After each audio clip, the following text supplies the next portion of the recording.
देखिए, पहले तो बेल मिल जाना, जमानत मिल जाना बहुत ही दुखद है।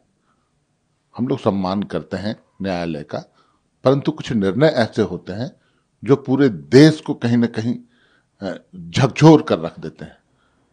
आज वो बलात्कारी भेड़िया दरिंदा फिर से बाहर आ गया। भाजपा का नेता है, बहुत प्रभावशाली नेता है।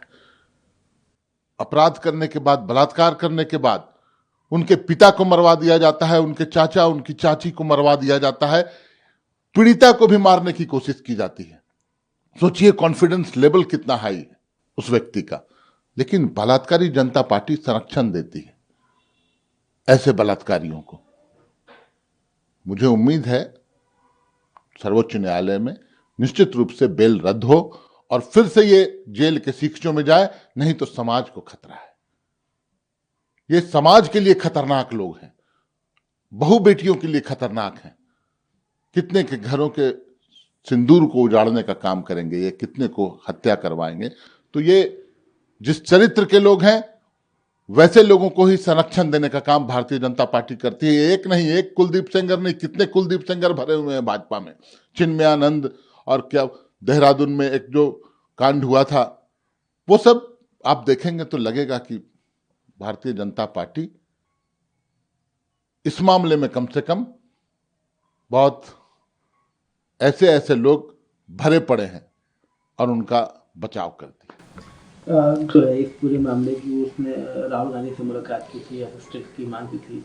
राहुल गांधी ने भी सोशल मीडिया पर लिखा है कि ये डेड इकोनॉमी है और डेड सोसाइटी है। सवाल उठाया है कि क्या एक सर्वाइवर के साथ इस तरह से जो ट्रीटमेंट किया जा रहा है वो सही है, उसकी क्या गलती है। बस उसने अपनी आवाज़ उठाई, न्याय की मांग की और एक बीजेपी और फैक्ट ये है कि बीजेपी का एमएलए उसको बेल भी दिया है। ये दुखद है, पीड़ादायक है। नहीं, देखिए, पीड़ादायक है। मैंने कहा इस तरह की घटना जब सामने आती है तो पूरा समाज सिहर जाता है। और कुछ लोग हम देख रहे हैं, कुछ संगठन के लोग बांग्लादेश के मुद्दे पर प्रदर्शन कर रहे हैं, उग्र प्रदर्शन कर रहे हैं, आंदोलन कर रहे हैं कि एक हिंदू के साथ ऐसा हुआ। हम लोगों की भी संवेदना है, बांग्लादेश में जो कुछ भी हो रहा है बहुत ही गलत, दुखद, दुर्भाग्यपूर्ण है। लेकिन जो आंदोलन कर रहे हैं उनको क्या ये नहीं दिखता? उन्नाव की पीड़िता नहीं दिखती? क्या कुलदीप सेंगर जिस तरह से महिलाओं पर साथ अत्याचार किया, क्या वो उनको नहीं दिखता? वो पीड़िता भी हिंदू है।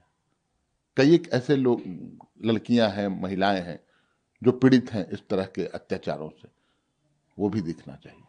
अब बांग्लादेश की बात, उत्तर प्रदेश के मुख्यमंत्री योगी आदित्यनाथ वो अपोजिशन के खिलाफ बहुत मुखर है। वो कह रहे हैं कि जब गाजा में कुछ होता है तो ये लोग बोलते हैं, ये लोग आवाज़ उठाए थे और बांग्लादेश के मुद्दे पर एकदम चुप है। वहाँ हिंदू और जो माइनॉरिटी हैं उनके साथ अत्याचार हो रहा है, मारा जा रहा है उनको।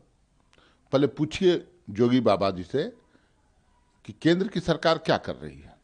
सरकार में तो वो लोग हैं, ताकत तो उनके पास है। सभी दल के लोगों ने संवेदना व्यक्त की है, आवाज उठाया है, परंतु जो कुछ करना चाहिए केंद्र की सरकार को वो चुप्पी साधे बैठे हैं। अरे इनका तो कनेक्शन है बांग्लादेश से। ये तो वहां के निर्वासित नेता को अपने यहां रख के उनकी खिदमत करते हैं। कई मित्र हैं जिनकी व्यापारिक हित जुड़े हुए हैं बांग्लादेश से। ये बातें भी सामने आई हैं। तो बांग्लादेश पर केंद्र की सरकार क्या कर रही है ये पहले बताना चाहिए।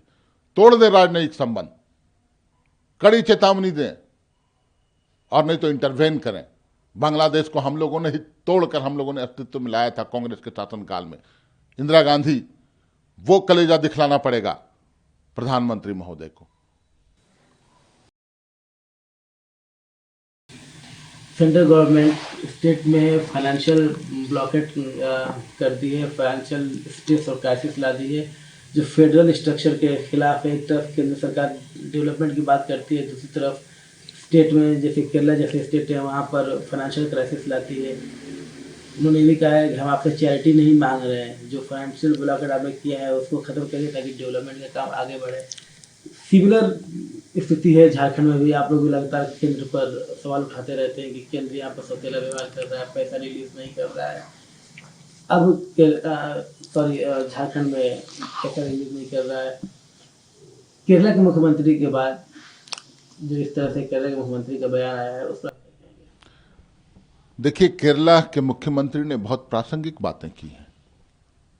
आप दो तरफा बातें करते हैं, केंद्र की सरकार, आप विकास की बातें भी करते हैं और विकास को अवरुद्ध करने का काम भी करते हैं। आप केरला से भी ज्यादा खतरनाक स्थिति झारखंड की है, क्योंकि हमारा स्टेक है नेशनल डेवलपमेंट में। आज राष्ट्र विकास कर रहा है, करेगा, आगे बढ़ेगा, उसमें झारखंड का अहम योगदान होता है। हम खनिज संपदा देते हैं, हम विस्थापन झेलते हैं, हम प्रदूषण झेलते हैं, और तब जाकर दिल्ली और आसपास की शहरें जगमगा जाती हैं। हमारा रॉयल्टी का पैसा नहीं मिलता, हमारा सेस का पैसा नहीं मिलता, हमारा अनुदान नहीं मिलता, हमारा केंद्रांश नहीं मिलता, कई योजनाएं अधूरी पड़ी हुई हैं, और उसके बाद भी बेशर्मों की तरह बात करते हैं जो स्थानीय विधायक और सांसद हैं भाजपा के। वो झारखंड हित में बातें नहीं करते। तो बहुत ही दुखद स्थिति है। केरला से भी ज्यादा विभत्स स्थिति आज झारखंड की है।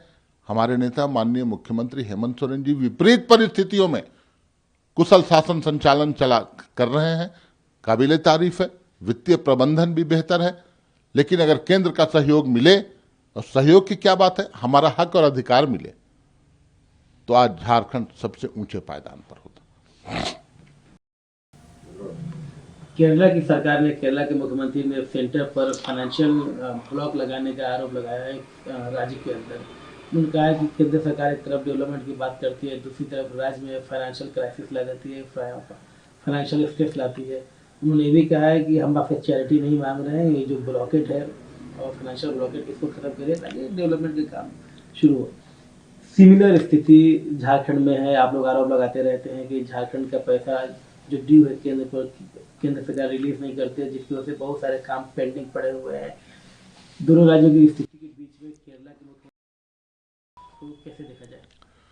देखिए, बहुत प्रासंगिक बातें की हैं केरला के मुख्यमंत्री ने। जो सवाल उठाया है वो केरला पर लागू नहीं होता, सिर्फ पूरे देश पर लागू हो रहा है। और जो भी विरोधी दल हैं, भाजपा के विरोधी मानसिकता के लोग हैं, उन सभी राज्यों में एक क्राइसिस है। ऐसा पहले कभी हम लोगों ने न देखा न सुना। लोकतंत्र में ऐसा नहीं होता है, संघीय ढांचे में ऐसा बिल्कुल नहीं होता है। परंतु झारखंड के साथ तो स्थितियां और भी बदतर हैं, और भी खतरनाक हैं, क्योंकि यहाँ का विकास पूरी तरह से अवरुद्ध हो रखा है। जो हमारे हक और अधिकार हैं, हम कोई भीख नहीं मांग रहे हैं, आप कोई रहम नहीं करेंगे, वो हमारा पैसा है। 1,41,000 करोड़ रुपए बकाए हैं। आज क्या झारखंडी सिर्फ प्रदूषण झेलेगा, विस्थापन झेलेगा? तमाम खनिज संपदा से पूरी देश जगमगाती है, और वहीं आप विकास के पायदान पर देखें तो झारखंड पिछड़ता चला जा रहा है। क्यों? इसलिए कि हमारे पैसे हमें नहीं मिल रहे हैं। हमारे पैसे पर चंद पूंजीपति, जिनका लोन माफ किया जाता है, वो आज कहां से कहां पहुंच जा रहे हैं। व्यवसाय उनका बढ़ रहा है। तो एक जो लॉबी है पूरी तरह से, वो इन विरोधी दलों के, सरकारों को प्रताड़ित करने का काम धड़ल्ले से हो रहा है। वो तो इस राज्य में हेमंत सोरेन जैसे संवेदनशील और प्रतिबद्ध मुख्यमंत्री हैं कि विपरीत परिस्थितियों में भी बेहतर कुशल एक शासन प्रबंधन का नमूना पेश किया इन्होंने। वित्तीय प्रबंधन बेहतर देखने को मिला, और तब जाकर आज हम बेहतर कर रहे हैं। लेकिन अगर वो पैसे हमें मिल जाएं तो हम देश में सबसे सर्वोच्च पायदान पर हैं।